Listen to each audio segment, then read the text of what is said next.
ကျွန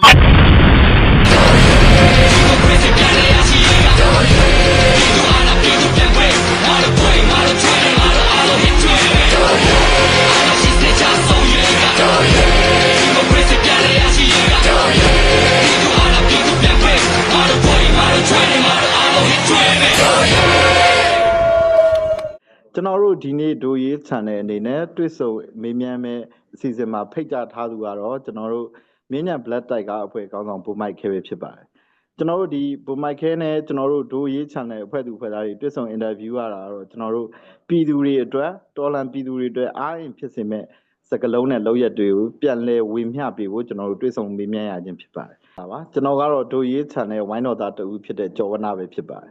အဲ့ဒါဆိုရင်ညီလေးရေမင်္ဂလာပါတစ်ချက်မိတ်ဆက်ပေးပါဦးဟုတ်ကဲ့ပါကိုကြီးမင်္ဂလာပါခင်ဗျာဟုတ်တွေ့ရတာဝမ်းသာပါတယ်ခုဒီနေ့မှာဆုံးရတာဗောနော်ဟုတ်ညီတို့ကတော့ဒီမြင့်ချန် Black Tiger MPD တက်ဖွဲ့ရပါဗျာဟုတ်ဟုတ်ကဲ့ပါညီကနာဦးမေးမြန်းချင်တာလေးရပါတော့ဒီ2021ခုနှစ်စစ်အာဏာသိမ်းမှုမတိုင်ခင်ကဘိုမိုက်ခဲလို့မဖြစ်လာခင်အချိန်ကဒီဘဝအခြေအနေလေးကိုတစ်ချက်ပြောပြပါဦးဗျာဟုတ်ညီကဘောနော်ဘယ်လိုပြောရမလဲညီတို့ကနည်းနည်းလေးဘောနော်ဒီ Pride လောက်ရတာဝါသနာပါတာပေါ့ရင်တော့ညီ10တန်းကျောင်းပြီးတော့အဲ့မှာစပြီးတော့ဒီ Pride လုပ်ငန်းတွေကိုထဲဝင်ပါဝင်လာတယ်ပေါ့ညီကချက်ချင်းနီတက်သားပေါ့ရင်တော့ချက်ချင်းနီတက်သားပေါ့နော်ကြားနေချင်းဆိုတဲ့မူဝါဒနဲ့သွားတာပေါ့ရန်သူရဲ့မိတ်ဆွေမရှိပေါ့စေးအိတ်ကင်ခဲ့တာပေါ့ညီတို့ကဒီမြင့်ချံမြို့နယ်ပေါ့နော်ညီမနိုင်ငံချက်ချင်းနီတင်းမြင့်ချံမြို့နယ်ခွေးဆိုင်ကျွေချက်ချင်းနီအတင်းခွဲပေါ့အဲ့အတင်းခွဲရဲ့ကောင်းတော်မှာညီတို့ရုံးလဲစိုက်ထားရှိတယ်ပေါ့ဒီပြီးရင် INT Pride လူငယ်အဖွဲ့မှာလည်းဒီဥက္ခရနေရာယူပြီးတော့ညီတို့ဒီ Pride လုပ်ငန်းလှုပ်ဆောင်တာရှိတယ်ဒီကျောင်းတက်ရင်းနဲ့ပေါ့အညီကဒီဒုတိယနှစ်ညီမသားပါဟုတ်ကဲ့ဒါတော့ညီတို့ဘဝပေါ့နော်ညီတို့ဒါလုပ်ခဲ့တဲ့အရာလေးတွေပေါ့ဟုတ်ကဲ့ပါအဲ့ဆိုရင်ငကိုရဒီပရာဟိတအများကျိုးဆောင်ရွက်မှုကိုစိတ်ပါဝင်စားတဲ့လူငယ်တယောက်အနေနဲ့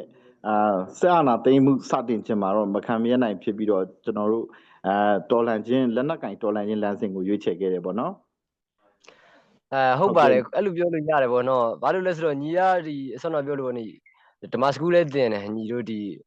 ဥပုံနေတွေပေါ့နော်ရင်းကနေနေတွေတို့ဒီဓမ္မစကူးတင်တယ်ညီကဒီ9တန်းကိုတင်ပေးရတာပေါ့ဓမ္မစကူးပိုင်းဆိုင်ရာလည်းတင်အဓိကဘောနော်ဒီလူသက်လက်နက်တွေဘောနော်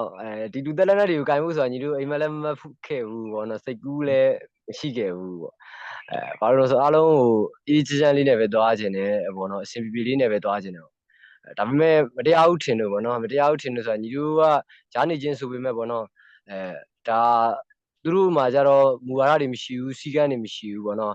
ဥပဒေဆိုတာသူတို့မှာမရှိဘူးဥပဒေဆိုတာသူတို့ရဲ့လက်ထဲမှာရှိတယ်သူတို့ရဲ့လက်ထဲမှာသူတို့ရဲ့ပြောင်းသွားမှာပဲရှိတယ်အဲ့တော့ကြတော့ညီတို့တေချာတစ်ခုကတော့ညီတို့စဉ်းစားမိရပေါ့နော်ညီတို့လူငယ်တွ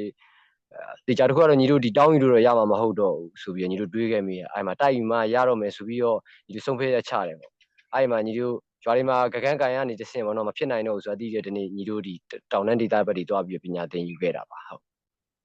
တော်လိုင်းရေးစပြီးတော့လုတ်တဲ့ချိန်တုန်းကတွေ့ကြုံခဲ့ရတဲ့ကြော်ဖြတ်ခဲ့ရတဲ့အခက်အခဲလေးတွေကိုလည်းအနေငယ်လောက်ပြောပြပေးပါဦးတွေ့ကြုံနေရတော့အများကြီးပေါ့တွေ့ကြုံနေရအများကြီးပဲဆိုတာညီတို့ခက်ခဲမှုတွေပြင်ပန်းမှုတွေပေါ့နော်မနေဘူးပဲအခုဆိုရင်ညီတို့ဘာပဲဖြစ်ဖြစ်ဒါ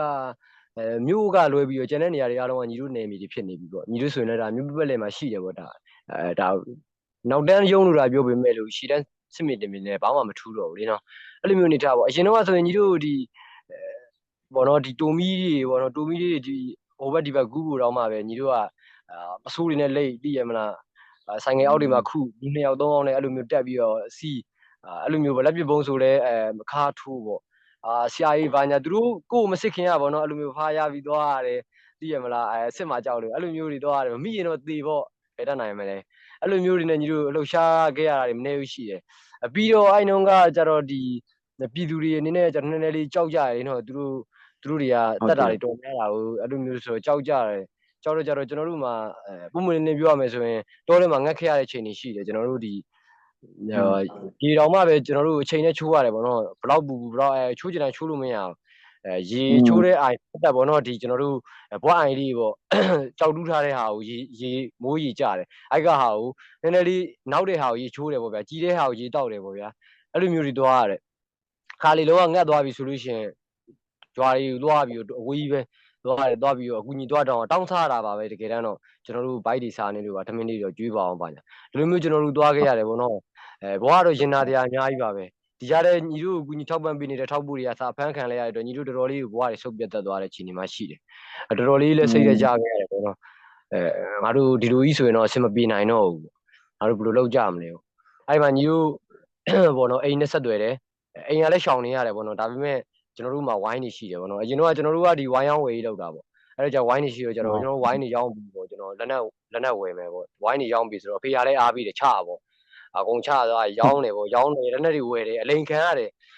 အလိန်ခံတော့ကျွန်တော်တို့ပို့ပြီးတော့စိတ်တက်တွေကြတယ်ဗျာနောက်ဆုံးတော့ကျွန်တော်မဖြစ်တော့ဘူးဒီပုံစံတိုင်းဆိုမဖြစ်တော့ဘူးဗောအဲ့မှာရဲဘော်တွေနဲ့လည်းစီဝေးထိုင်တယ်ဗောနော်ဟိုငါတို့မှတိုက်เสียဘာလက်နက်မှမရှိဘူးဗောအဲ့တော့ကျတော့မင်းတို့အိမ်ပြန်ကျင်တဲ့လူပြန်ဗောမပြန်ချင်ဘူးဆိုတဲ့လူငါနဲ့နေခဲ့ဗောငါကတော့မရှိရတဲ့တိုက်မှာဗောအားမှာကျွန်တော်တို့မပြန်ဘူးဗောကျွန်တော်ချမှာဗော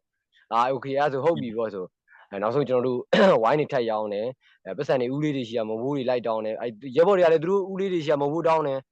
ကျွန်တော်တို့စားကြမရှိလို့ပြီးပါအောင်ပါညာဆိုကျွန်တော်တို့အစားတောက်ကိုခြေထားပြီးစားရတယ်ဗောအဲ့ကရတဲ့မဟုတ်ဘူးနဲ့ကျွန်တော်တို့အစ်စ်တွေမွေးနိုင်တော့ကျွန်တော်လက်လုတ်တွေဗောနော်လက်လုတ်လေးတွေလူများလုတ်တဲ့လူရှိသွားပြီးကျွန်တော်တို့ဘူးကျွန်တော်တို့တလက်လောက်လေးမျှပါအောင်ဗျကူပါအောင်ဆိုပြီးတော့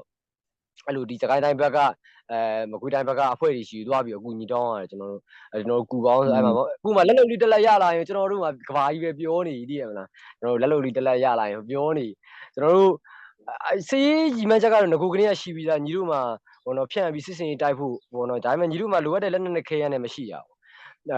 အဲ့မှာဒီညီတို့မြင့်ကြံဘက်ကိုလက်လုံတွေပို့တယ်ဗောနော်လက်လုံ2လက်3လက်အဲ့လိုမျိုးဆက်တာပို့တယ်ညီတို့ကကြီးမှန်းထားတာဗောနော်မြို့ပြမှာအလံထောင်နိုင်ရမယ်ဆိုတဲ့စိတ်နဲ့သွားတယ်အဲ့ပုံစံမျိုးသွားတယ်ဒါပေမဲ့ကို့မှာအဲ့မှာလက်လုံ2လက်3လက်ပဲရှိတယ်ဘာမှအဆင်မပြေအဲ့တော့ကျတော့ညီတို့နောက်ဆုံးဗောနော်ဖီအားတွေလည်းမနေဘူးပဲဗောဒါတော်လိုင်းကြီးလို့ပြောပေမဲ့လို့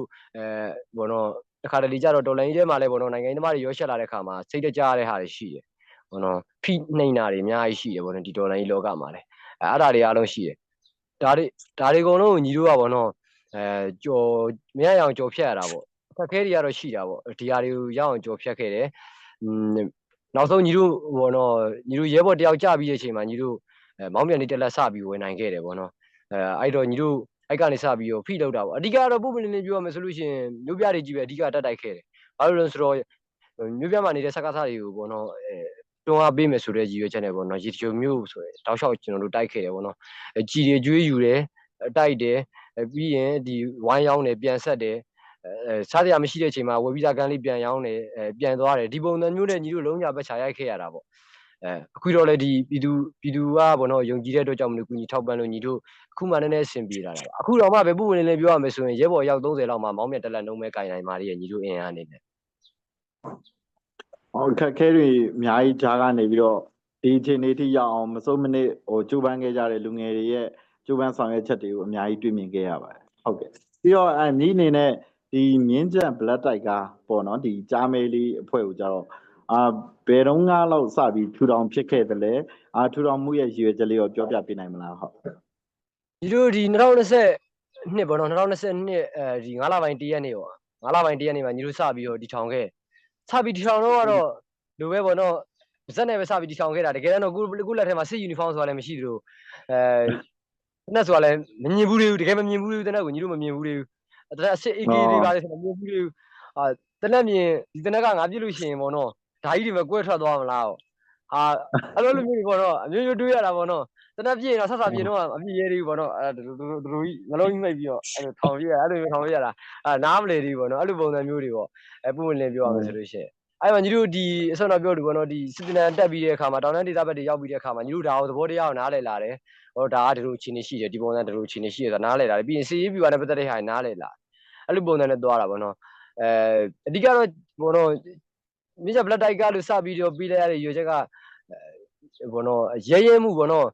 ်ညီတို့ဘောနော်ကုသားပြုတယ်ဘောနော်ကြားဆိုတဲ့သဘောတရားညီတို့ရဲမှုကုသားပြုတယ်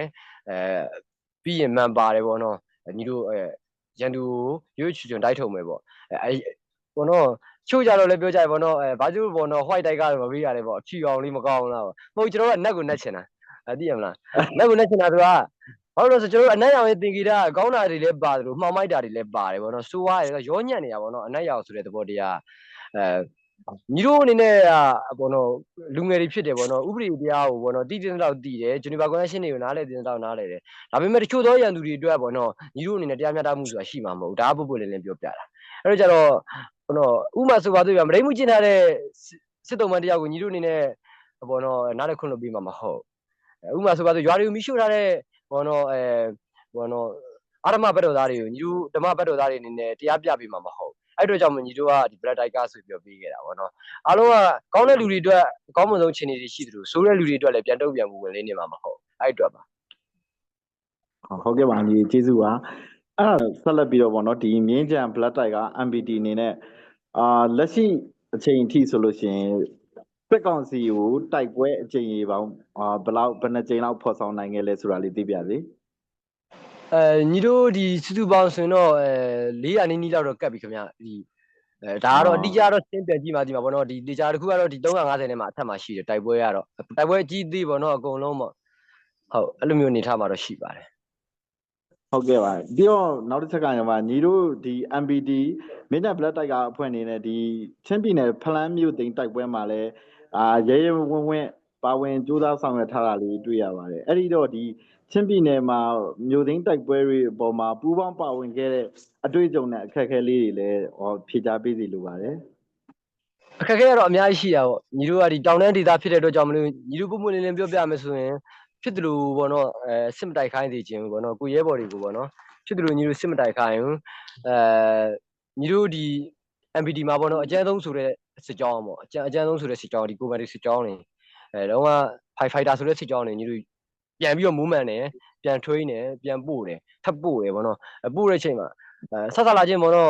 ဖုန်းခေါ်ပေါ့နော်ဆရာကျွန်တော်တို့တောင်မတက်ပြီပေါ့ဆော်တော့မယ်ပေါ့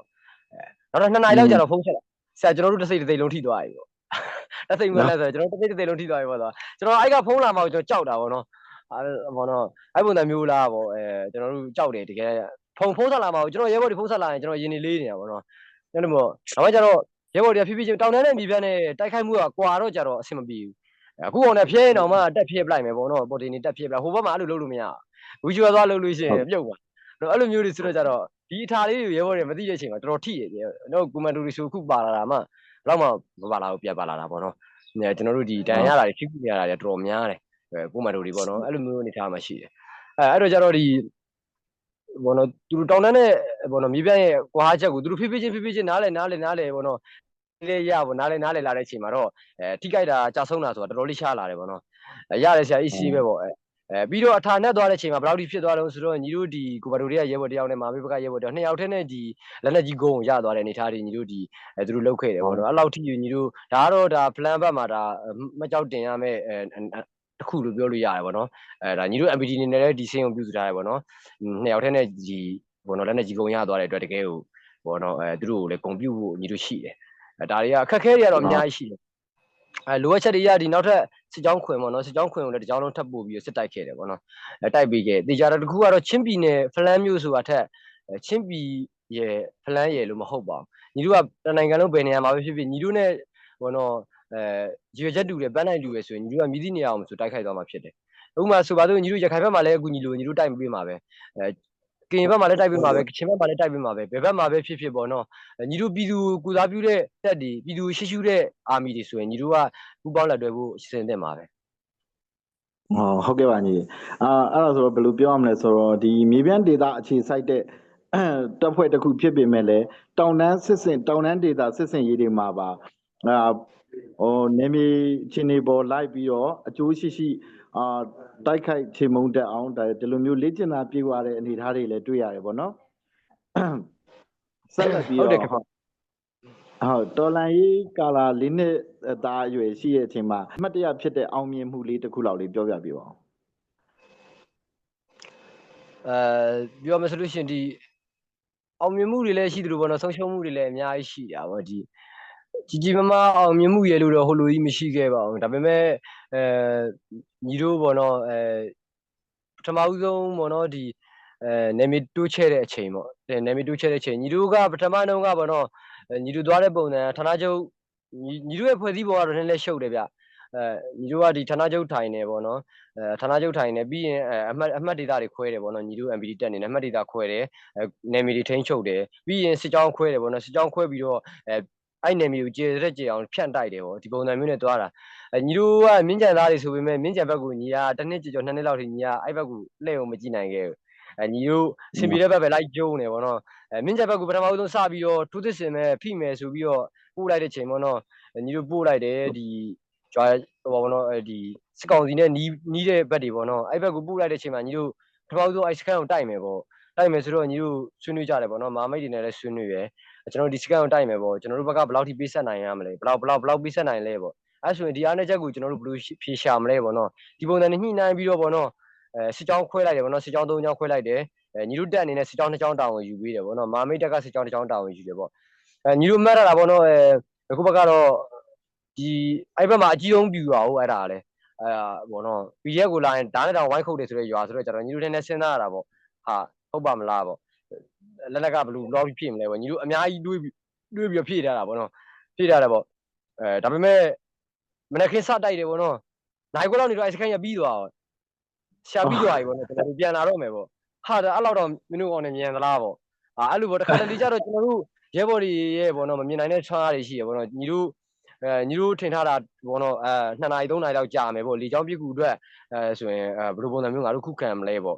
မရတမ်းတိုက်မယ်ဆိုရင်ဘယ်လောက်ထိငါတို့ပြဆက်နိုင်လဲပေါ့ချိုးတွေရောကောင်းတွေရောအများကြီးရှင်းချိန်ပြီးတော့မှနောက်ကနေပြီးတော့ကွန်မန်ဒါပေးရတယ်ပေါ့နော်ကုတ်ကေးရတဲ့အနေထားမှာ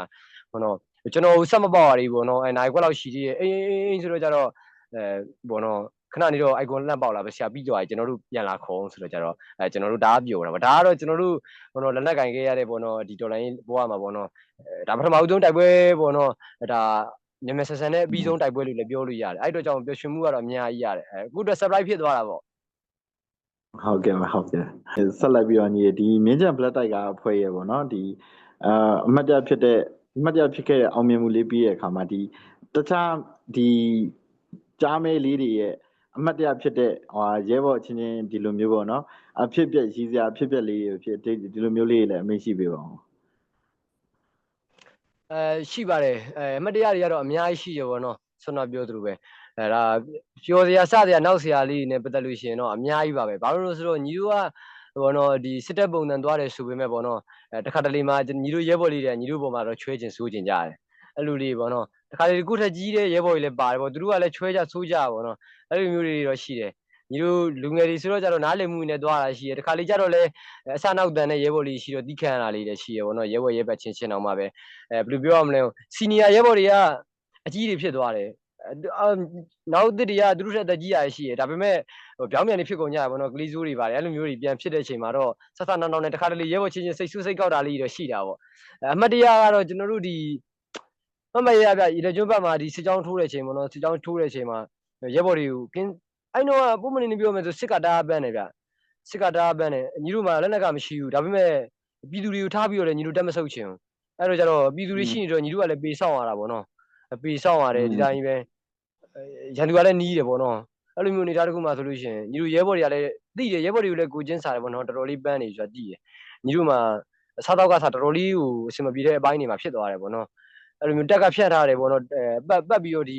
ပေါ့နော်ပြည်သူရှိတဲ့နေရာအားလုံးပတ်ပြီးတော့ကာထားတဲ့နေသားမှာရှိတယ်အဲ့တော့じゃဒီတက်စိတ်ဘက်ကဘယ်လိုဖြစ်နေလို့ဆိုတော့သူကဒါစစ်ပန်းနေပြီအဲ့လေအဲ့ရှင်တော့ကြတော့ဒါကျွန်တော်တို့ဒီကင်းဆောင်နေဆိုကျွန်တော်တို့ကပုံမှန်ဆိုရင်တော့2ယောက်3ယောက်ပေါ့ဗျာအဲ့မှာဆိုရင်တော့ရန်သူနဲ့နီးနေရဖြစ်တဲ့အတွက်10ယောက်17ယောက်လောက်ထိထားထားတာရှိတယ်အဲ့လိုမျိုးတွေဆိုတော့ကြတော့တယောက်ကအိတ်တယ်ပေါ့နော်တယောက်ကကင်းဆောင်ပေါ့တယောက်ကအိတ်တယ်တယောက်ကကင်းဆောင်ပေါ့နောက်ဆုံးအိတ်တဲ့လူကမြင်ရတော့အကုန်လုံးအိတ်ပြောနေတာပေါ့အဲ့မှာကင်းစစ်ကလာတာပေါ့နော်ဒီဘက်ကကင်းစစ်ကလာတာအဲ့မှာပေါ့နော်သူတို့အဲ့မှာအိတ်နဲ့ဆောင်းနေကွေးပြီးအိတ်နေတာပေါ့နော်မသိဘူးသူတို့တနက်တွေယူရလည်းမသိဘူးအဲ့မှာညီတို့အပြစ်ပေးရတယ်ပေါ့နော်အဲ့ပုံစံမျိုးတော့ပေါ့နော်ဒလိုလေးပေါ့သွားတဲ့အချိန်မှာတခါတလေဆိုတော့တချို့ရဲဘော်တွေဆက်ဆက်နောက်ပေါ့နော်ဘောင်းကြီးတွေချွတ်ခဲ့တယ်ပစိုးတွေလန်ခဲ့တယ်ဓာတ်ပုံတွေရိုက်ထားတယ်အဲ့လိုမျိုးတွေပေါ့နော်အဲ့လိုမျိုးတွေရိုက်ပြီးတော့လုပ်တယ်ပေါ့နော်အဲ့တော့ကျတော့ညီကမသိဘူးထင်တယ်ပေါ့နော်ညီမသိဘူးထင်ပြီးတော့သူတို့ဘက်ကဆက်ဆက်နောက်နဲ့တော်လေးရိုက်ပြီးတော့ပေါ့နော်ညီတို့ဒီဂရုလေးရှိရပေါ့ရဲဘော်တွေဖွဲ့ထားတဲ့ဂရုလေးရှိရပေါ့နော်အဲ့ဂရုထဲမှာပေါ့နော်ဖြစ်ချင်တာဖြစ်ပြီးတဲ့နောက်ပိုင်းမှာငါတို့တစ်ဖွဲ့လုံးကအိတ်တော်မှာပေါ့နော်ငါနောက်ကပါလာတဲ့ကောင်တွေအားလုံးငါနောက်ကပါလာတဲ့ကောင်တွေအားလုံးကိုကြည့်လိုက်အကုန်လုံးကကင်းခုအိတ်တဲ့ကောင်တွေပဲဆိုပြီးဒီကောင်နဲ့စလာတာ အဲ့ဒါကိုညီကနေပါတွေ့ရကြတော့အေးဆိုအဲ့တော့ညီကပြန်အိတ်ထားပါတော့ဒီကအိတ်ချင်သူတို့အိတ်ပြီးတဲ့နောက်ပိုင်းမှာရိုက်ချင်သူတို့ရိုက်ပေးရမှာဗောဆိုပြီးပြန်ချတာဒီကောင်နေအဲ့မှာတစ်ပတ်လောက်ရှိညီနာကိုမလာဘူးဟိုဝေးလိုက်ဟိုစကန်သွားလိုက်ဒီစကန်သွားလိုက်နဲ့ဝေးနေတယ်အဲ့လိုမျိုးလေးတော့ရှိရပါရဲဘော်တွေကတော့ဟုတ်ကဲ့ပါဒါဟိုစနစ်တကျဖွဲ့စည်းထားတဲ့စစ်တပ်တစ်ခုဖြစ်တဲ့ပြင်ဦးဒါရဲဘော်တွေနဲ့ညီရင်းအခုပမာဆက်ဆံရေးတွေကိုလည်းကိုရိုအနေနဲ့တွေ့မြင်ရတယ်ပေါ့နော်ပြီးရဲ့အခါကျတော့ညီနေနဲ့ဒီ2024ခုနှစ်9လပိုင်းလောက်ကဒါညီရဲ့နေအိမ်ကိုပြန်ပြီးတော့တွားရောက်ကြည့်ရှုခဲ့တယ်လို့သိရတယ်ပေါ့နော်အဲ့လိုတွားရောက်ကြည့်ရှုတဲ့အခါမှာဘယ်လိုအခက်အခဲတွေကိုကြော်ဖြတ်ခဲ့ရတယ်လဲပြီးရဲ့အခါဒီအိမ်နဲ့ဝေးနေတဲ့သားတယောက်အနေနဲ့အိမ်ကိုပြန်ရောက်တဲ့အခါမှာခံစားခဲ့ရတဲ့ခံစားချက်လေးပြောပြပေးပါဦးခံစားချက်ကတော့ရှိတာပေါ့ဆောတော့ပြောလို့ညီတို့အိမ်ပြန်နိုင်မှုဆိုရင်လည်းညီတို့စစ်နိုင်မှုလိုရတယ်နော်စစ်မနိုင်နဲ့မဲ့ဝီရှူရသွားလို့တော့မရဘူးပေါ့နော်တချို့တကားတွေကညီတို့ကဒါပို့လင်းလင်းပဲပြောတတ်လို့ပေါ့နော်ဒီအညာစတိုင်နဲ့ပဲပြောလိုက်တော့အဲ့တော့ဘာလို့ဆိုတော့ဒီညီတို့အိမ်ကိုမရောက်ခင်ပေါ့နော်အဲ့အိမ်မှာအိမ်ရဲ့ဒီနှိမ်ကျော်3အိမ်မြောက်မှာဒီစာတင်ကျောင်းရှိအဲ့မှာခွေးရှိတာဟုတ်နော်စစ်ကောင်စီတက်ရှိတယ်အဲ့ကြတော့ညီတို့ဟိုကဒီအဲ့ဘက်နယ်မြေမှာညီတို့တက်တွေကတ်တဲ့အချိန်မှာညီတို့အဲ့မှာရှိတယ်မှာရှိတယ်ပေါ့နော်စစ်ကြောင်းမှုတွေအမှကောင်းဆောင်နေတယ်ညီတို့သွားပြီးဆွေးနွေးပဲပေါ့အဲ့3လလောက်လို့မှညီတို့ဆွေးနွေးကျွန်တော်ဒီနယ်မြေကိုလိုချင်တယ်ပေါ့ဒီနယ်မြေကိုလိုချင်တယ်ဒီလမ်းပိုင်းတွေကိုကျွန်တော်လိုချင်တယ်ညီတို့က viewer အရာလဲဒီလမ်းပိုင်းကဒါအရေးကြီးတဲ့နေရာဖြစ်တယ်ပေါ့နော်စစ်ကောင်စီအတွက်အဲ့လိုမျိုးထားတော့ညီတို့ဒီဟာကိုလိုချင်တယ်ပေါ့ကျွန်တော်အင်အားဘယ်လောက်ဖြည့်ပေးရမလဲပေါ့ဒီဟာကိုကျွန်တော်လိုချင်တယ်လက်နဲ့ဘယ်လောက်ဖြည့်ရမလဲခဲရံဘယ်လောက်ဖြည့်ရမလဲကျွန်တော်တို့ရှိမှရှိတဲ့လက်နဲ့နဲ့ရောဖြစ်နိုင်ပါမလားပေါ့မဖြစ်နိုင်ဘူးဆိုကျွန်တော်တို့ဘာလုပ်မလဲလူတိုင်းသုံးပြီးညီတို့တိုက်မလားပေါ့ဒီဟာကိုတိုက်မလားပေါ့ဖယ်ထုတ်မလားချမလားပေါ့အဲ့လိုမျိုးတွေပြောကြတယ်ပေါ့နော်အဲ့လိုမျိုးပြောတဲ့အချိန်မှာ okay ဒီပုံစံလိုတယ်ပေါ့စီကြောင်းမှုကလည်းရှိရပါတော့ဒီပုံစံလိုတယ်ဒီပုံစံသွားမယ်ဒါဆိုရင်တော့ဖြစ်နိုင်တယ်ဒီပုံစံမျိုးဆိုရင်တော့ကျွန်တော်တို့ကြာဆုံးများနိုင်တယ်အဲ့လိုမျိုးတွေညီတို့ချိန်ညှိတယ်ပေါ့နော် okay ညှိပြီဆိုတော့အဲ့မှာညီတို့ဆက်ဆက်လာချင်းဒိန်းဆိုစီကြောင်း2ကြောင်းကောက်ပို့လိုက်တယ်ပေါ့နော်စီကြောင်း2ကြောင်းကောက်ပို့ပြီးတော့နေမီတန်းပြီးတော့ယူလိုက်တယ်ယူတဲ့အချိန်မှာတော့စစ်ကောင်စီနယ်မြေကိုတိုးထုတ်ပြီးတော့ခက်တီတီနဲ့သွားပြီးကတ်လိုက်တာဖြစ်တဲ့အတွက်တိုက်ပွဲကတော့တော်တော်လေးညံသွားတယ်ပေါ့နော်အဲ့လိုမျိုးတွေတော့ရှိတယ်တိုက်ပွဲညံပြီးတဲ့နောက်မှာညီတို့ MDS ဆိုပေါ့နော် MDS ဆိုကအဲ့ဒီမှာစထားတဲ့အချိန်အနေနဲ့ရောပေါ့နော်အဲ့လိုမျိုးတွေဆိုတော့အုံးဆိုတော့ကြတော့ညီတို့အဲ့နယ်မြေကိုရလိုက်တယ်ပေါ့နောက်ဆုံးမှာအဲ့မှာဒီကွေးတိုက်ဘက်ကတက်ကလည်းပေါ့နော်အတိုက်သူ့ကိုတိုက်မှာကြောက်တော့ကြသူနောက်ပြန်ဆုတ်သွားတယ်ပေါ့နော်နောက်ပြန်ဆုတ်သွားတဲ့အတွက်ညီတို့ဒီရွာကိုညီတို့တွေပေါ့နော်သူပြောမှဆိုတော့ညီကိုမသွားခိုင်းဘူးရဲဘော်တွေကပေါ့နော်တရင်ပေါက်လို့ရှိရင်လင်ကျဲမှာကြောက်တော့တယ်မဟုတ်ဘူးလို့ကျွန်တော်သွားမှာလို့ကျွန်တော်မတ်တက်သွားမယ်လို့အားလည်းမတ်တက်လိုက်တဲ့မင်းခွက်ကြီးရတဲ့အဲဘောနော်စစ်ကြောမှုတွေအဲခေါင်းဆောင်ပိုင်းနဲ့ပြောတာအားလည်းမတ်တက်သွားတယ်မင်းခွက်ကြီးကမှတ်မိနေရတဲ့အဲဆိုအုတ်ထုတ်လေးစောင်းပြားလို့အုတ်ထုတ်လေးစောင်းမလက်တက်ပြီးရှောက်သွားတာပေါ့နောက်မှကျတော့ညီကြည့်လိုက်တာပေါ့နော်အိမ်ကိုရောက်တော့ကြည့်လိုက်တော့ကျတော့အိမ်ကိုမိရှူထားတယ်အတွင်းပိုင်းနေအိမ်ထဲမှာမိရှူထားတယ်ပေါ့နော်အိမ်ထဲမှာမိရှူထားတယ်ပြီးရင်တကားမှချိတ်ထားပေါ့နော်ဒီအကျန်းဖက်ပေါ့နော်အကျန်းဖက်လုပ်ရများလုပ်လို့ပေါ့နော်ဒီအိမ်ကိုပေါ့နော်နိုင်ငံတော်ပိုင်ဖြစ်သိမ်းပိုက်လိုက်တယ်ဗာညာဆိုဆိုင်းဘုတ်ကြီးတွေ့တော့ညီမရတော့အဲ့ဒါမျိုးကြတော့ဒါမျိုးတော့လာမလုပ်နဲ့ဆိုပြီးတော့အဲ့စာရွက်ကြီးကိုစွတ်ဖြစ်ပြီးတော့အဲ့နားမှာပေါ့နော်တကားတွေပါကန်လာတာသိရမလားအဲ့လိုမျိုးပေါ့အဲ့တော့စိတ်ကတော့ရှင်းသွားပေါ့သိရမလားငါလိုလည်းလုပ်လို့မဖြစ်သေးဘူးပေါ့သိရမလားဘာလို့လို့ဆိုတော့ကြတော့ဘယ်ဝင်းကျင်မှာပြည်သူတွေရှိရတယ်နော်ပြည်သူတွေလန့်သွားမှလည်းဆိုရင်တခါတလေကျခုစိတ်ကလွတ်သွားတာပေါ့ပြန်ထိန်းရတာပေါ့လွတ်သွားတဲ့အချိန်မှာအစင်မပြေသေးပါဘူးဆိုပြီးအိုင်ဒီယာဖြည့်ထားတဲ့ဟာလေးပြန်ကောက်ပြီးတော့သိရမလားတနေရာပြန်နှုတ်လိုက်ပေါ့ခြုံနေနေပြန်နှုတ်ပြီးတော့ဒီတိုင်းလေးပဲညီမသိမတာပဲဒီတိုင်းပဲထွက်လာလိုက်တာပေါ့အဲ့လိုမျိုးလေးတော့ရှိတာပေါ့ခန္ဓာချက်ကတော့မျိုးပါပဲဂျင်းထဲမှာတော့မကောင်းဘူးပေါ့ဘာလို့ဆိုတော့ကုမိဘတွေနဲ့လည်းဝေးနေအောင်မိဘတွေကလည်းပြည်နေရတာဆိုတော့ကြတော့ဟုတ်ကဲ့ပါညီအဲ့တော့ဒီညီအနေနဲ့ဒီမင်း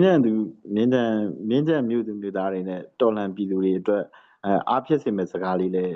းအနည်းငယ်ပြောပြပါအောင်ဟုတ်ကဲ့ပါဒီအဓိကတော့မင်းကြံမြို့သူမြို့သားဆိုတာထက်ဒီတော်လန်ပြည်သူတွေပေါ့နော်မြန်မာနိုင်ငံလုံးမှာရှိတယ်ပေါ့နော်တောင်တန်းရောပြည်မရောမှာရှိတဲ့ပြည်သူတွေအနေနဲ့အခက်အခဲတွေရှိတယ်ဘလောက်ပဲအခက်အခဲတွေရှိအဓိကတော့ဘောနော်ယုံကြည်ချက်ရှိလို့ရှိရင်ကြော်လွှားနိုင်တယ်ဆိုတာပြောချင်တယ်ဘောနော်ဒါပဲဖြစ်ဖြစ်ညီတို့9ယောက်နဲ့စားခဲ့ပြီးတော့ငွေ3000နဲ့စားခဲ့တဲ့တက်တစ်ခုတော့မှပဲဘောနော်ဒါပဲဖြစ်ဖြစ်အခုဆိုရင်ဘောနော် viewer လိုက်ဖွဲ့စည်းနိုင်တဲ့တက်တွေဖြစ်နေပြီဘောနော်အဲ့ပုံစံမျိုးအနေထားရောက်နေပြီဘောနော်ဒါဘောနော်ညီတို့ရဲ့ယုံကြည်ချက်ညီတို့ရဲ့ကြိုးစားမှုအပါဝင်ပြည်သူရဲ့ထောက်ခံချက်တွေကြောင့်ဖြစ်လာတယ်လို့ပြောလို့ရတယ်ဒါပေမဲ့ပြည့်စုံပြီလားဆိုတော့မပြည့်စုံပါဘူးအဆုံးတော့ပြောလို့ရဲဘော်30မှာကန်တက်လက်လောက်ပဲကင်နိုင်တယ်ဘောနော်မောင်းပြန်ကကျွန်တော်လက်လုံးနဲ့ပဲသွား ဆိုလိုချင်တဲ့သဘောတရားကတော့ပြည်သူလူထုအနေနဲ့ခုချိန်မှာဆိုရင်ကျွန်တော်တို့ဗိုက်ကြီးတွေရောမွေးကင်းသားကလေးတွေရောပေါ့နော်လေရင်ပုံကျဲတဲ့ဒဏ်တွေခံရတဲ့ချိန်မှာတည်တာတွေညီတို့တွေ့ရတယ်ပေါ့ဒါအဲ့အတွက်လည်းတကယ်ချိန်မကောင်းပါဘူးဒီလိုမျိုးဒဏ်တွေရှိတယ်ဒါတွေအားလုံးကိုပေါ့နော်ပေါ့နော်ခက်ခဲတွေရှိရပေါ့ဒီလိုဒီချက်ဆိုးရတဲ့ခက်ခဲဆိုတာညီတို့ကမြန်မာမှာမဟုတ်ကဘာမှာပါရှိတော့မယ်လို့ညီတို့မထင်ပါဘူးဒါညီတို့ပြည်သူတွေအဆိုးဝါးဆုံးအခြေအနေတွေကိုရင်ဆိုင်နေရတာဖြစ်တယ်သိကြတာတစ်ခုကတော့အဆိုးဝါးဆုံးအခြေအနေကိုရင်ဆိုင်ပြီးတဲ့အခါမှာကောင်းမွန်တဲ့အရာတွေပေါ့နော်ပြန်လည်ပြီးတော့ခံစားရလိမ့်မယ်လို့ညီယုံကြည်တယ်ပေါ့နော်။ဘာကြောင့်လဲဆိုတော့မုံတိုင်းပြီးမှလေပြေလာတာပါ။နော်ဘယ်လေပြေလာပြီးမှမုံတိုင်းနေပြီးတော့မဝင်ပါဘူး။အဲ့တော့ကျတော့ညီတို့ဒီမုံတိုင်းပေါ့နော်ဒီခေတ်ဆိုးညီတို့ကြော်ဖြတ်နိုင်မှုလိုတယ်။ညီတို့လက်နက်ကင်တက်တဲ့အနေနဲ့လဲပေါ့နော်။ညီတို့အသက်ကိုဗလာနာမထားပြီးညီတို့ချ။အဆုံးထိတိုက်မှာညီတို့က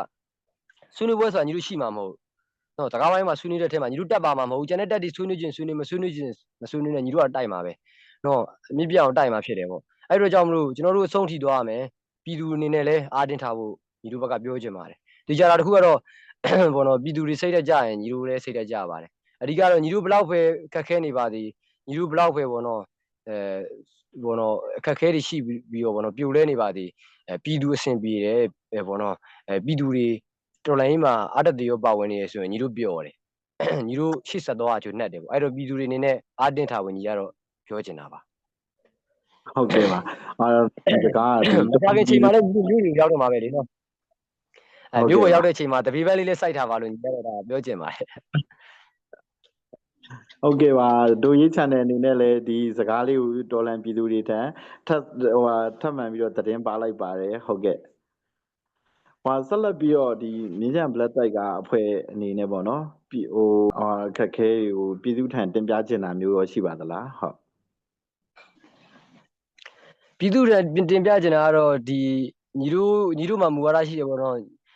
ညီတို့ရဲ့သမရကိုပေါ့နော်ညီရင်တော့လည်းပြောခဲ့ပြီညီတို့ရဲ့သမရကို MG ဆိုရဆိုတာထက်ညီတို့ရဲ့သမရကပေါ့နော်ပြည်သူလူထုပဲဖြစ်တယ်ပေါ့ညီတို့ရဲ့အစိုးရကပြည်သူလူထုပဲဖြစ်တယ်အဲ့တော့ပြည်သူကသာလျှင်ရာဖြစ်ပါတယ်လက်နက်ခဲရနေပေါ်ပါတယ်ကမ္ဘာအဆင့်ကောင်းပါတယ်ဆိုတော့စစ်တပ်ကြီးအောင်မှပဲပြည်သူထောက်ခံမှုမရှိရင်အခုတော့လဲလဲအပြူပြူပဲဒီဒါတော့ဒီကောင်ပေါတာတွေကောက်ဆွဲနေလို့မဟုတ်ရင်ခုတော့ဆိုရင်ရှိမှာမဟုတ်တော့ဒီကောင်နော်ကျိုးဝင်းဆွတ်နေရတော့ပြီအဲ့တော့ကျတော့ဘောတော့ဘယ်အရာပဲဖြစ်ဖြစ်ဘောတော့ပြည်သူကအဓိကဖြစ်ပါတယ်ပြည်သူကသာလျှင်အရာဖြစ်ပါတယ်အဲ့တော့ပြည်သူတွေအနေနဲ့အမှားနဲ့အမှန်ကိုဒီချိန်မှာပြောဆိုနိုင်တာဆုံးဖြတ်နိုင်တာဒီလေပြည်သူပဲဖြစ်ပါတယ်အဲ့တော့ကျတော့ဘယ်အရာမှကြောက်စရာမလိုဘူးတချို့ကြောက်ရွံ့ခြင်းတွေကကျွန်တော်တို့အနာဂတ်ကိုသိစေနိုင်ပါတယ်တချို့ကြောက်ရွံ့ခြင်းတွေ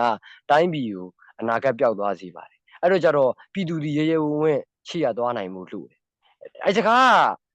ဘောနော်ဘောနော်တမရိုးကြတူးလိုက်မယ်ဆိုရင်တော့မဖြစ်နိုင်ဘူးပေါ့နော်ဘာကြောင့်လဲဆိုပြည်သူရှိရသွားခိုင်းတယ်ပေါ့မင်းတို့လက်နက်ကင်နောက်ကလာတော့မဟုတ်ပါဘူးပြည်သူရှိရသွားခိုင်းတယ်ဆိုတဲ့အဓိကဆိုလို့ရင်အမှန်တရားကိုပြည်သူကရဲရဲဝံ့ထုတ်ပြရဲဖို့လိုပါတယ်တော်လိုင်းကြီးချိန်မြင့်လာတာနဲ့အမျှတော်လိုင်းကြီးကြာလာတာနဲ့အမျှဘောနော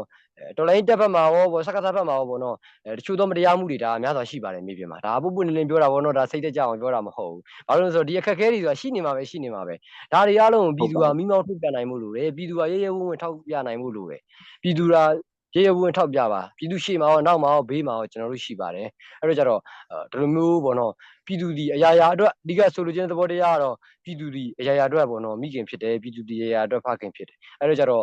့ပြည်သူပါဖြစ်ချင်တယ်ပြည်သူဖြစ်ချင်တဲ့ဆန္ဒကိုညီတို့ကတော့ဖြစ်အောင်သွားမှာပဲအဲ့တော့ကျတော့ပြည်သူကဘောနော်အကောင်းဆုံးအတင်းထားဖို့လိုတယ်ပြည်သူအကောင်းဆုံးရဲဝံ့နေဖို့လိုတယ်အဲ့ဒါကိုပဲညီရဆိုလို့ပြောချင်တယ်ဟုတ်ကဲ့ပါညီကျေးဇူးတင်ပါတယ်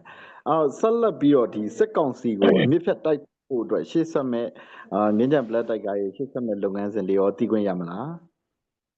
ဟုတ်ကဲ့ရပါတယ်ဆိုတော့ညီတို့ကခုချိန်မှာပေါ့တော့လက်နက်ခဲယမ်းတော်တော်လေးလိုရတယ်ဗျလက်နက်ခဲယမ်းလိုရတယ်အမျိုးမျိုးပုံတော့ညှိနေရတယ်တော့ရှိပါတယ်ညှိနှိုင်းနေရတယ်တော့အများစွာရှိတယ်ညီတို့ရဲ့အဓိကရွေးချက်ကရှေ့မှာပြောခဲ့တယ်လို့ပဲပေါ့နော်တောင်တန်းနေပြည်မတွေခွဲခြားနေမှာမဟုတ်ဘူးစစ်အာဏာရှင်စနစ်အဓိကအားဖြင့်ပြောရမယ်ဆိုတော့ဘုံရန်သူရှိတဲ့နေရာပေါ့ဘုံရန်သူရှိတဲ့နေရာတိုင်းကိုညီတို့အတက်ဖြတ်နိုင်အောင်ကြိုးစားမယ်နေပြည်တော်လည်းတိုက်မှာပဲရမန်လေးလည်းတိုက်မှာပဲတောင်းတန်းလည်းတိုက်မှာပဲပေါ့နော်ဒီပုံစံမျိုးတွေညီတို့သွားဖို့ရှိရပေါ့နော်ဒါကတော့ညီတို့ရဲ့စီရေးကြီးမှန်းချက်ပေါ့ပြီးရင်ပေါ့နော်ဘုံရန်သူစစ်အာဏာရှင်တွေပြီးလို့ရှိရင်ပေါ့နော်ညီတို့အာဏာရှင်လက်တွေပေါ့နော်အာဏာရှင်တွေကိုလည်းညီတို့တွေရဲရဲကြီးပေါ့နော်ချပြရဲဖို့လိုတယ်ရဲရဲကြီးတွန်းလှန်ရဲဖို့လိုတယ်ဘာကြောင့်လဲဆိုတော့ပေါ့နော်တော်လိုင်းလွန်ကာလမှာပေါ့နော်ဥဆောင်မဲ့လူတွေကအချင်းပြတ်ခြားစားနေတာညီတို့မလို့ခြင်းဒါပုံမလင်းပြောပါဘောနော်အချင်းပြတ်ခြားစားနေတဲ့လူတွေကိုညီတို့မလို့ခြင်းလက်ပေးလက်ယူလုပ်တဲ့လူကြီးတွေလည်းညီတို့မလို့ခြင်းပေါ့နော်ညီတို့လူငယ်တွေနောက်ထပ်တော့မခိုခြင်းတော့ ဒါပုံမှန်နေပြောတာဗောနော်တော်လိုင်းလွန်ကာလမှာနောက်ထပ်တော့ခိုရမယ်အလုပ်မျိုးမလုပ်ချင်ဘူးလိုရရင်တော့ခိုတင်ရင်လည်းခိုရမှာပဲအဲ့တော့ကြောင့်မလို့ခုကနေကတခါလဲဗောနော်အာနာရှင်စနစ်ကောစစ်အာနာရှင်စနစ်ကောနှစ်ခုလုံးကိုညီတို့တိုက်ထုတ်သွားဖို့ရှိပါတယ်ဒါကတော့ပုံမှန်နေပြောတာဟုတ်ကဲ့ပါညီကျေးဇူးတင်ပါတယ်ဒါဆိုလို့ရှိရင်ဒီလက်ရှိစိုးမိုးထားတဲ့လက်ရှိနိုင်ငံအာဏာကိုအတင်းကျပ်လူယူထားတဲ့စစ်အာဏာရှင်အစိုးရသားမကအခြားသောမိသည့်အာဏာရှင်မျိုးကိုမှလက်မခံဘူးဆိုတော့ဒါမြင်းကြံ Black Tiger ရဲ့စံနာကိုကျွန်တော်တို့တွေ့မြင်ခဲ့ရတယ်ပေါ့နော်ဟုတ်ပြီးခဲ့တဲ့ခါကျတော့ဆက်လက်ပြီးတော့ဒီ NUG ပြည်ရဲ့တပ်ဖွဲ့ဝင်တွေတပ်ဖွဲ့တွေအဖွဲ့ပေါင်းစုံနဲ့အဖွဲ့တွေနဲ့ဆွေးနွေးဖို့ရှိမယ်ဆွေးနွေးဖို့ဖိတ်ခေါ်ပါတယ်ဆိုတော့စစ်ကောင်စီရဲ့ဒီဗိုလ်ချုပ်ရာပြည့်ရဲ့ဖိတ်ခေါ်မှုအပေါ်ပုံမိုက်ခဲရဲ့သဘောထားလေးသိပြစီညီရိုင်းပြောရမယ်ဆိုတော့ဒါဆောက်ဖို့လုပ်တွေပါပဲသိရမလားဒါကတော့ကျွန်တော်တို့ကရိုင်းမဲ့ဒါဆဲလိုက်တာပဲပေါ့နော်ဘာကြောင့်လဲဆိုတော့ရှင်းရှင်းလေးဗျာစစ်ကောင်စီကဘယ်တော့ဂရိတီခဲ့ဘူးလို့လဲနော်စစ်ကောင်စီကဘယ်တော့ဂရိတီခဲ့ဘူးလို့လဲဒါဒီချက်မှာဆိုတော့ဒါ CDN ဆရာတွေပါတယ်ဒါတီလုံးနေမှာပါစစ်ကောင်စီကဘယ်တော့မှဂရိတီခဲ့ဘူးလို့လဲညီတို့ကအညာသားတွေပါညီတို့ကဒီစစ်တမ်းကိုခံခဲ့ရတာမကြသေးပါဘူးနော်တောင်ထဲမှာရှိတဲ့ EAO တက်တွေဆိုပို့ပြီးနားလဲမယ်ပေါ့နော်ဒါတော့သူတို့စဉ်းစားပေါ့သူတို့မှာအုံနောက်တွေရှိတာပဲနော်သူတို့စဉ်းစားပေါ့ဒါဟုတ်လားမဟုတ်လားပေါ့နော်စဉ်းစားပေါ့အခုတူဗျာဘောတော့ညီတို့ဒီတမိုင်းမှာလည်းရှိခဲ့ဘူးလေနော်အာနာရှင်စနစ်တွေဘယ်လိုသုံးသွားလဲအာနာရှင်တွေဘယ်လိုသုံးသွားလဲမတက်တဲ့နိုင်ငံ၄နိုင်ငံဆိုရင်၃နိုင်ငံကိုတက်အောင်ပေါင်းမယ်တစ်နိုင်ငံကိုဖြုတ်မယ်၃နိုင်ငံကျန်တယ်ဆိုရင်2နိုင်ငံကိုတက်အောင်ပေါင်းမယ်တစ်နိုင်ငံကိုဖြုတ်မယ်ဒါအာနာရှင်ဆက်ဆက်ကကျင့်သုံးလာတဲ့ဘောနော် viewer ဖြစ်တယ်ဘောနော်ဒါဘောနော်ပြောရမယ်ဆိုလို့ရှိရင်ဟောင်းနေဆွေးမြင့်နေဒီ viewer ကြီးပြန်သုံးတာမှခံမယ်ဆိုလဲခံပေါ့ဘောနော်NUG မဟုတ်ပါဘူးဘယ်လက်နက်ကိုင်မဖြစ်ပါနော်ဆွေးနွေးချင်းဆွေးနွေးပေါ့ဆော့တော့ညီတို့ပြောခဲ့သလိုပေါ့ညီတို့ကတော့ညီတို့ရှိတဲ့ဝင်နဲ့အားနဲ့ရွေးတော့မှာပဲညီတို့လောက်သွားမှာဖြစ်တယ်ပုံပုံလေးလေးပြောမယ်ဆိုညီလည်း NUG လောက်ကတရင်ပဲဗျညီတရင်ကူဒါပေမဲ့ညီတို့ကဆော့တော့ပြောလို့ညီတို့လက်ခံမှာမဟုတ်အဲ့လိုမျိုးဆွေးနွေးပွဲတွေပါလေရတော့ညီတို့လောက်ဆရာရှိတဲ့လောက်ကိုလောက်သွားမှာပါဟုတ်ကဲ့ပါဒါဆိုရင်ဒီမြင်းကြံ Black Tiger ရဲ့သဘောထားနဲ့ပတ်သက်ပြီးတီးခွင့်ရတဲ့အတွက်လည်းကျေးဇူးတင်ပါတယ်ဆက်လက်ပြီးတော့ဒီစစ်ကောင်စီစိုးမိုးနယ်မြေတွေမှာရှိတဲ့စစ်ကောင်စီအကြမ်းဖက်တပ်ဖွဲ့တွေပြီးလို့ရှိရင်သူတို့ရဲ့လက်အောက်ခံအစီပါးတွေနဲ့ပတ်သက်ပြီးတော့ဘာတွေများပြောချင်တာရှိပါလဲသူကြတော့တခုကတော့ညီတို့ဘောနော်လက်နက်ကြီးကုံမှဘောနော်လက်နက်ချတယ်ဆိုတာညီတို့မလိုချင်ပါဘူးနော်အဲ့တော့ကြတော့စောစီးလင်းဝင်ထားဖို့လိုတယ်စောစီးဘောနော်စစ်လင်းဝင်ဖို့အစမပြေဘူးဆိုရင်လည်းတိုက်တဲ့ခါမှာတစ်ခါလေးလန်ဖြူထောင်ထားဖို့လိုတယ်ဘောနော်ပြီးရင်ညီတို့ရှိတယ်ဗျညီတို့စစ်ပွဲတွေမှာဆိုကြုံရတယ်ညီတို့ဂရိတီတယ်တချို့စစ်သားတွေဆိုရှိရပေါ့နော်စစ်သားဆိုတာဒီစစ်ကောင်စီဘက်ကစစ်သားပေါ့စစ်သားတွေဆိုရှိတယ်ဒီကျွန်တော်မပြည့်ဘူးပေါ့နော်မယုံကြည့်ပါကျွန်တော်ခန်းယုံကြည့်ပါကျွန်တော်ဒီတောင်မယုံညီတို့ပြောင်းနေနှမ်းကြည့်ဟုတ်တယ်โอเคသူမပြစ်ထားဘူးရတယ်โอเคခင်ဗျားရဲ့သဘောထားကိုလက်ခံတယ်ခင်ဗျားကိုလေးစားတယ်အဲ့အတွက်ကြောင့်မလို့ခင်ဗျားအသက်ရှင်ခွင့်ရမယ်မိသားစုနဲ့တူဆုံခွင့်ရမယ်ခင်ဗျားလွတ်လွတ်လပ်လပ်သွားနိုင်မယ်ပေါ့ညီတို့ဂရိတီတယ်ညီတို့ဘယ်တော့မှဂရိဖောက်မှာမဟုတ်ဘူးသူရန်သူဘက်ကဂရိတီဖို့ပဲလိုတယ်နော်လန်ဖြူထောင်လို့ရတယ်ဘောနော်ကျွန်တော်တို့မပြစ်ခတ်ခြင်းအဖြစ်ဒေါ်လာကြီးကိုကူညီလို့ရတယ်ပြီးလို့ရှိရင်အလင်းဝင်ခြင်းအဖြစ်စီရီယံဝင်ခြင်းအဖြစ်ကူညီလို့ရတယ်ဒေါ်လာကြီးမှာအဲ့လိုမှမဟုတ်ဘူးပြစ်ခတ်ပြီးတော့မှသိရမလားကြည်တောင်မှမကြံတော့မှကျွန်တော်မှမိသားစုနဲ့ပါအလင်းဝင်ပါတယ်ဆိုရင်တော့ညီတို့ကတော့ပုပ်ပွင့်နေပြောရမယ်ဆိုရင်တော့ရှင်းရှင်းလင်းလင်းပဲလုပ်ပြရလိမ့်မယ်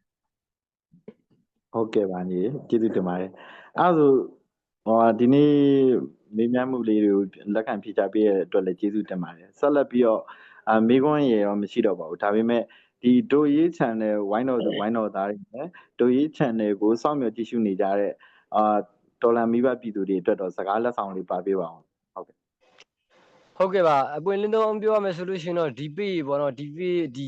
channel ပြီးလို့ရှိရင်ဒီအဖွဲ့ပေါ့နော်သွားတဲ့လုပ်ငန်းစဉ်နဲ့ပတ်သက်ပြီးတော့ဒီမရှူကျူကတော့ကျွန်တော်ကိုရှင်းပြထားတာတော့ရှိတယ်ပေါ့နော်ရှင်းပြထားရှိတယ်အဲ့တော့ကျတော့ကျွန်တော်တော်တော်လေးသဘောကျတယ်ပေါ့နော်ဘာကြောင့်လဲဆိုတော့တချို့ပေါ့နော် CDN တွေရှိတယ်ပေါ့နော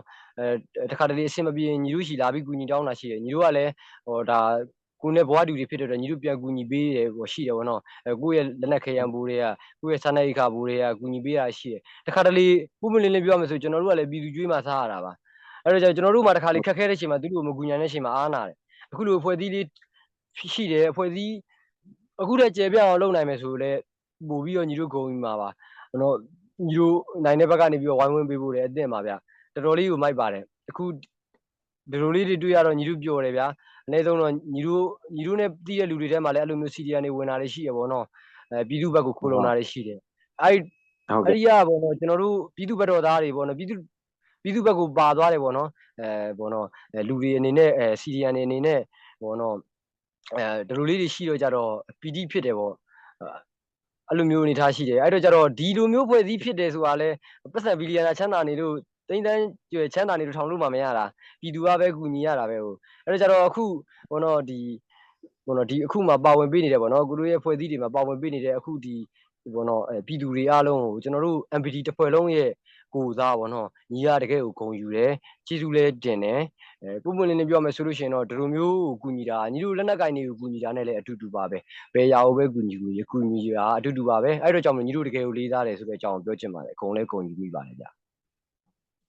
ဟုတ်ကဲ့ပါဟုတ်ကျေးဇူးတင်ပါတယ်ညီရဟုတ်ကဲ့ပါနော်